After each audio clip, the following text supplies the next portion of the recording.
안녕하십니까. 후후한의원 이정태 원장입니다. 이번 시간은 남성들의 발기력을 높이는 대표적인 음식들을 소개해보는 시간을 가져보도록 하겠습니다. 남성들이 발기력이 떨어지게 되면 많은 고민을 하게 되고 그 고민을 해결하기 위해서 많은 노력을 하죠. 어떤 생활 환경들을 많이 바꿔보려고 노력을 합니다. 음식들을 조금 바꿔본다든지 또는 운동을 좀 다시 재개해본다든지 이런 노력들을 많이 하죠. 그 중에서도 많이 얘기되는 것들이 이제 어떤 음식을 먹으면 좋을까라고 하는 부분입니다. 그래서 오늘은 그 발기력에 도움을 줄 수 있는 음식들을 대표적인 것들만 소개해보는 시간을 좀 가져보도록 하겠습니다. 발기력이라는 게 충분한 건강한 발기가 가능하려면 두 가지 조건이 갖춰져야 됩니다. 첫 번째는 뇌에서 충분한 신호가 떨어져야 됩니다. 성적인 욕구가 있어야 되고 그 욕구를 기반으로 해서 충동과 흥분 반응이 유발이 돼야 되고요. 이런 충동과 흥분 신호를 기초로 해서 혈관이 자극을 받아야 됩니다. 이 혈관벽이 자극을 받게 되면 혈관벽에서 산화질소라고 하는 혈관 확장 물질이 나와서 혈관이 확장되어야만 음경이 딱딱해지고 그 상태가 유지가 되어야 이제 정상적인 성관계가 가능하죠. 그래서 건강한 발기가 존재하려면 첫 번째는 충분한 뇌에서 신호 활동이 일어나야 되고 두 번째는 건강한 혈관을 우리가 확보를 해야 됩니다. 그래서 그 차원에서 우리가 발기력을 높이는 약을 식품을 두 가지로 소개해 볼까 합니다. 첫째는 이제 이 뇌 신경 활동을 높여주는 어떤 음식이 무엇이 있나. 두 번째는 이 혈관을 건강하게 해주는 음식이 무엇이 있느냐 이렇게 나눠서 소개를 좀 해볼까 합니다. 이 뇌신경은요 무엇으로 구성이 되냐면 지질로 구성이 되어 있습니다. 지질. 한마디로 지방덩어리예요. 기름덩어리고. 그래서 이 뇌신경은 주로 이제 뇌신경을 이루려면 콜레스테롤, 인지질, 각종 지방산 이런 지방들로 이루어져 있습니다. 그래서 양질의 콜레스테롤, 인지질, 지방산들을 모두 골고루 갖추고 있는 그런 영양물질을 우리가 섭취를 해야 돼요. 이런 것들을 골고루 갖추고 있는 영양소가 사실은 드뭅니다. 그런데 충분하게 그리고 온전하게 이런 요소들을 골고루 갖추고 있는 대표적인 식품이 있는데 그게 뭐냐면 계란입니다. 특히 계란의 노른자. 계란의 노른자에 이게 넉넉히 들어있기 때문에 이 계란이 특히 성신경이 쇠약해지거나 필요해져서 나타나는 발기 문제가 있을 때 우리가 놓치지 말고 꼭 챙겨 먹어야 될 그런 식품이다라고 설명을 드릴 수 있어요. 근데 여기서 중요한 게 있습니다. 얼마를 먹을 거냐가 또 중요합니다. 우리가 이제 음식이라고 하는 걸 먹으면서 너무 지나친 기대를 갖는 경우가 많아요. 그런데 막상 먹어보면 그런 기대에 못 미치는 경우가 너무 많죠. 그 이유가 얼마를 먹어야 되나, 그 적정량에 대한 이해가 부족해서 그런 경우도 많고, 또 하나는 그 음식을 꾸준히 지속적으로 먹어야 되거든요. 근데 일회성으로 먹고 효과를 바라는 경우도 많아요. 음식이라는 건 최소 음식을 통해서 내 몸이 변화를 가지려면 시간이 필요합니다. 수개월, 3에서 6개월 이상의 지속적인 섭취가 필요하고요. 또 길게는 뭐 연 단위로 1년, 2년씩 그 음식을 자주 반복해서 섭취를 해야만 우리 몸이 꾸준히 변화를 가지고 그 변화가 쌓이면서 내가 큰 변화를 갖게 되는 겁니다. 기억하셔야 될 게 적정량을 상당히 길게 꾸준히 섭취를 해야 된다. 이게 중요한 부분이다라는 걸 중간에 한번 말씀드리고 싶고, 그럼 이 계란을 얼마를 먹어야 되느냐? 적어도 6개에서 10개 이상 이 정도는 드셔야 됩니다. 많은 분들이 깜짝 놀랍니다. 6개에서 10개 이상이라고 하면 보통 이제 자기 체중에 따라서 먹는 양이 적정량이 조금씩 달라지는데 계란 한 개에 단백질이 약 6g 들어있습니다. 그리고 우리 이 인체가 킬로그램당 1kg당 하루에 약 1g 정도의 단백질 요구가 있어요. 그래서 60kg인 분들은 60g 정도의 단백질이 필요한데 그걸 계란으로 환산하면 10개 정도가 필요합니다. 60kg인 사람은 10개 정도를 먹는 게 적절하고, 또 70kg인 사람들은 한 12개 정도, 80kg인 사람은 15개 정도, 계란만으로 만약에 충족을 한다면 그 정도 양이 필요합니다. 굉장히 많은 양이죠. 그래서 그 정도 양을 섭취를 하는 게 일반적이지만 처음에 드시는 분들은 그 양이 너무 많기 때문에 따라하기가 어려워요. 그래서 한 끼에 한 서너 개씩 드시면서 양을 점점 늘려가는 걸로 하는데, 쉽게 생각하시면 이렇게 생각하시면 됩니다. 예전에 내가 밥을 놓였던 그 자리에 계란으로 주식을 바꾸는 겁니다. 그래서 계란 3개에서 5개 정도가 자기 한 끼의 식사로 하시고 나머지 반찬을 드시는 형태로 바꿔주시면 저 양을 그렇게 어렵지 않게 드실 수 있습니다. 개인적으로 저 같은 경우는 하루에 작게는 8개, 보통은 12개 정도 먹고 있는데, 말씀드린 방식으로 제가 한 5년 이상 지금 그렇게 먹고 있는데, 많은 분들이 계란을 그렇게 먹는다고 할 때 놀래요. 왜냐하면 두 가지의 우리가 오래전부터 갖고 있었던 계란에 대한 좋지 않은 그 정보들 있기 때문에 그래요. 첫 번째는 콜레스테롤이 되게 나쁜데, 그 콜레스테롤이 계란에 많다. 그 계란을 많이 먹으면 콜레스테롤 수치가 높아지는데, 이거 위험한 거 아니냐? 라고 생각들을 많이 했고, 또 많이 그렇게 캠페인이 되어 왔어요. 그런데 2015년에 그렇지 않다 라고 최종적으로 결론이 나서 지금은 계란에 대한 제한 권고가 사라졌습니다. 자, 여기는 두 가지 모두가 다 문제가 있는데, 첫 번째는 콜레스테롤이 우리 인체에 나쁘다, 악당이다. 제가 이거는 따로 저희 동영상 자료를 하나 올린 적이 있습니다. 유튜브에.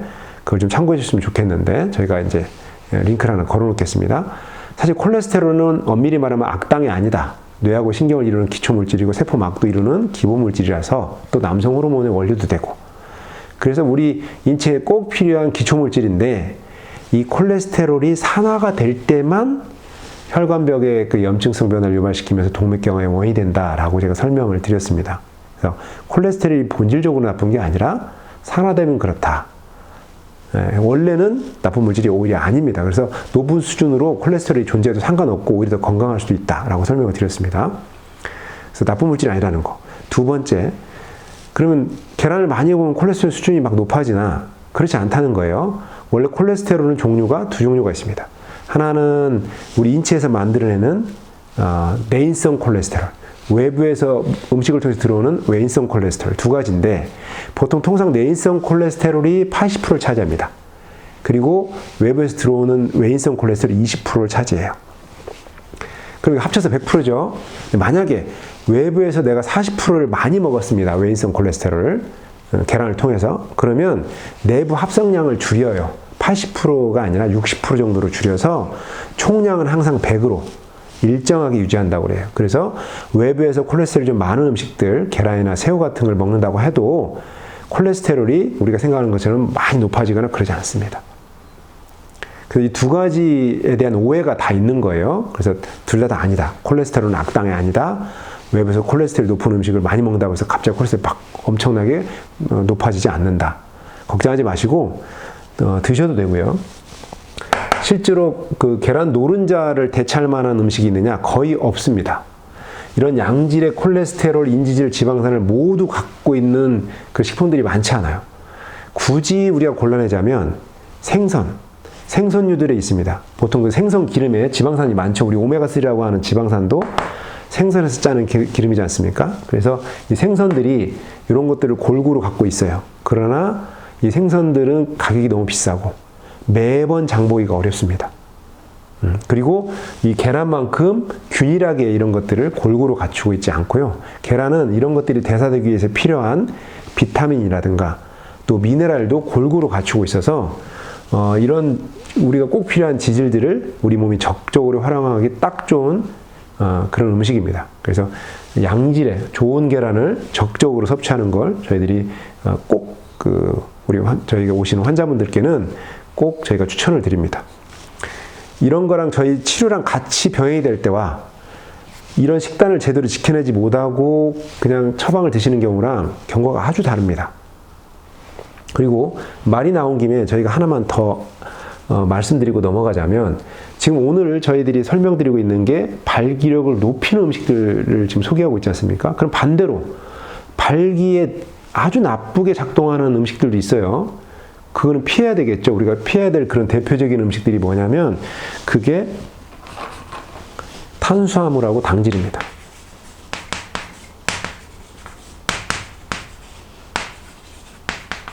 어차피 탄수화물이 이제 포도당으로 전환돼서 우리 몸에 흡수되기 때문에 이게 이제 같은 개념으로 이해하시면 되는데, 이 탄수화물하고 당질은 오히려 발기를 다운시키는, 발기력을 약화시키는 그런 영양소라고 이해하시면 됩니다. 왜냐하면 이것들을 너무 많이 먹게 되면 그 잉여 부분이 중성지방으로 전환돼서 혈액을 걸쭉하게 하기도 하고요. 또 포도당 농도가 되게 높게 형성이 되면 혈액이 걸쭉해집니다.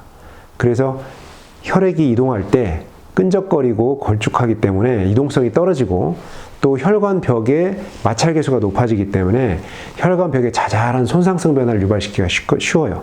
그래서 원래 혈당이 높은 그 당뇨라든가 또 중성지방이 높은 고중성지방 있는 이상지질혈증으로 고생하시는 분들은 대부분 혈관벽의 손상이 굉장히 오랫동안 누적됩니다. 그래서 이제 그 손상성 변화가 반복되면 동맥경화가 되는 거고요. 그래서 이 탄수화물은 결국은 혈관의 건강을 해치고 또 영양물질의 이동을 방해를 합니다. 끈적거리고 걸쭉거리기 때문에 산소라든가 영양물질을 세포한테 충분히 전달하는 데 있어서 어려움을 갖게 하죠. 그래서 큰 틀에서 보면 탄수화물은 제한을 많이 하셔야 되고, 이 양질의 지방이나 단백질은 섭취량을 늘리시는 게 이 발기력을 높이는 최고의 음식 조합이다라고 설명을 좀 드릴 수 있겠습니다. 자, 이번에는 혈관을 도와주는 그러면 음식들은 무엇인지. 자, 혈관을 도와주는 음식은 대표적인 게 녹차입니다.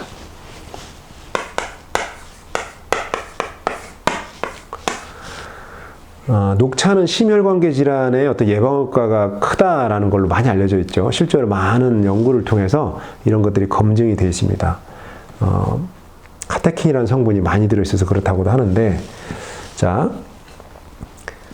중요한 거는 얼마를 또 먹어야 되느냐예요. 이 녹차를 효과적으로 이 효과를 발휘하려면 적어도 하루에 10잔 이상 드셔야 됩니다.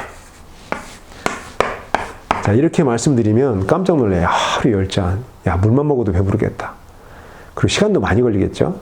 그래서 10잔, 저 어느 세월에 먹어? 이런 생각이 스치게 됩니다.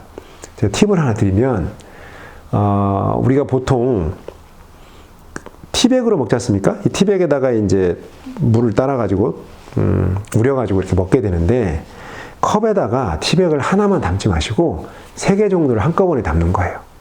그리고 물을 부으세요. 그러면 우려지는 시간은 똑같겠죠. 대신에 농도는 3배 정도 농도가 될 겁니다. 일반적인 녹차보다는 훨씬 진하고 약간 쌉쌀하고 맛은 좀 덜 할 수 있어요. 하지만 건강상에 좋으니까 그렇게 좀 진한 녹차를 하루에 3번만 먹어도 벌써 내가 9잔을 먹은 셈입니다. 이런 식으로 활용을 하시면 돼요. 그래서 하루에 3번 정도로 진하게 녹차를 타서 먹는 것이 혈관벽에 상처를 아물게 하는 데 도움을 주고, 또 걸쭉해지거나 끈적해진 혈관을 좀 맑게 하는 데도 상당한 도움을 줄 수 있다라고 설명을 드릴 수 있고, 자, 우리가 음식에도 궁합이 있죠. A라는 음식과 B라는 음식이 합쳐지면 시너지가 나서 맛과 영양 상태가 아주 좋아지는 이런 음식들이 있는데, 녹차도 그렇습니다. 이 녹차의 활용을 우리 몸에서 극대화하기 위해서 도움을 줄 수 있는, 시너지를 낼 수 있는 그런 음식이 있는데, 그 대표적인 음식이 뭐냐면 그게 강황하고 울금입니다. 어디서 많이 들어봤죠? 강황, 울금 뭐지? 근데 한편으로 되게 낯설어요. 근데 이 강황, 울금은 카레입니다. 카레의 원료가 강하고 울금이에요. 여러분들 들어보셨는지 모르겠지만 이 카레에는 큐커민이라는 성분이 많다고 하고, 또 카레를 즐겨 먹는 인도인들은 남성들이 전립선 질환이라든가 이런 데서 상대적으로 되게 빈도가 다 낮다, 이런 보고들이 많이 있습니다. 그래서 왜 인도인들은 저렇게 전립선 관련된 질환에 대한 노출이 적을까를 연구를 해보면, 그들이 먹는 음식 때문에 그렇다. 그 음식에는 강황에서 비롯된 여러 특이한 성분들이 있는데 그 성분들 때문에 그렇게 영향을 받는가 보다라고 많이들 연구가 되어 있습니다. 근데 그 카레가 녹차를 만나면 둘 다가 아주 시너지가 커집니다. 그래서 녹차하고 카레를 같이 묶어서 드시게 될 경우에는 혈관을 맑게 해주는 데 상당한 도움이 될 뿐만 아니라 전립선에도 도움을 줄 수 있다, 이렇게 설명을 드릴 수 있겠습니다. 우리가 음식들이 굉장히 많죠. 음식들이 굉장히 많기 때문에 이것도 좋으냐 저것도 좋으냐 이렇게 질문들을 많이 하시는데, 핵심적인 개념은 그겁니다. 뇌신경의 영양적 기초를 도와줄 수 있는 거냐, 혈관의 손상성 변화를 아물게 해줄 수 있을 거냐, 아니면 혈관의 안에 그 내적 조성 상태를 개선할 수 있을 거냐, 거기에 집중하셔서 보면 돼요. 그리고 이런 경우가 있죠. 누군가가 소개를 해줬어요. 근데 그 사람이 효과를 봤대요. 근데 나는 효과를 못 본 것 같아. 소개시켜줘서 몇 번 먹어봤는데 에이 나는 별로, 시들해 그냥 반응이. 그럼 얘기를 해. 야 너는 괜찮다는데 나는 안 그렇던데? 그런데 실제로 다른 점이 있다면 서로 여기에 노출된 시간이 달라서 그럴 수 있습니다. 아까 제가 잠깐 설명을 드렸지만 소개해준 요 친구분은 그 음식을 수개월, 수년 동안 즐겨 먹었어요. 적어도 일주일에 2-3번씩. 나는 이분은 이제 그런 것들이 누적적으로 쌓여서 어떤 결과를 인지해가지고 나한테 도움이 됐다라고 얘기를 하는 건데, 이분은 하루 이틀 바짝 먹고 그 다음날 좋기를 바라는 마음으로, 그런 기대감으로 이 경과를 살핀 거예요. 당연히 변화가 없죠. 그렇게 해서 우리 몸을 강요하고 변화를 줄 수 있을 정도면 그거는 음식이 아니라 약입니다. 그리고 그 정도의 단기적인 어떤 변화나 효과를 여러분께서 원하신다면 여러분들은 병원에 가셔야 돼요. 그래서 음식이라고 하는 개념은 음식으로서 바라보되 장기적으로 나한테 변화를 주는 만큼 음식에 의해서 내 몸이 혈관이나 또는 신경이 업그레이드가 되시면 그게 아주 오래 갑니다. 일회성으로 잠깐 빠지는 그런 개념이 아니라 몸이 새롭게 거듭나는 형태가 되기 때문에 여러분한테 큰 도움이 되줄 수 있다. 음식이 약 못지않게 장기적으로는 더 큰 힘을 발휘할 수 있다 라고 정리해서 설명을 드릴 수 있겠습니다. 자, 오늘은 이 남성의 발기력에 도움이 되는 음식들에 대해서 저희가 간단하게 대표적인 음식만 살펴보는 시간을 가져보았습니다.